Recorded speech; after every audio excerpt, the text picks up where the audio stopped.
આપણે સામાન્ય રીતે ઇમ્યુનિટી વધારવા માટે બાળકને અથવા આપણે હળદરવાળું દૂધ પીતા હોઈએ છીએ, પણ હળદરમાં કુર્કુમિન નામનું એક કન્ટેન હોય છે જે મુખ્યત્વે રોલ ભજવે છે ઇમ્યુનિટી બૂસ્ટ કરવા માટે એન્ટી ઇન્ફ્લામેટરી તરીકે, એન્ટી બેક્ટેરિયલ તરીકે અને એન્ટી ઓક્સિડન્ટ તરીકે. હવે કુર્કુમિન છે એ ફેટ સોલ્યુબલ છે અથવા એને પચાવવા માટે સાથે બાયોપેપરિન જોઈએ.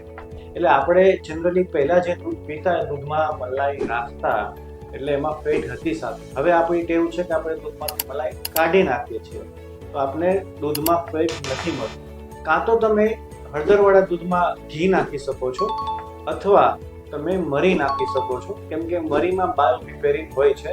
બાયોપેપરિન પણ કર્ક્યુમિનને ડાયજેસ્ટ કરવામાં ઘણું મદદગાર છે.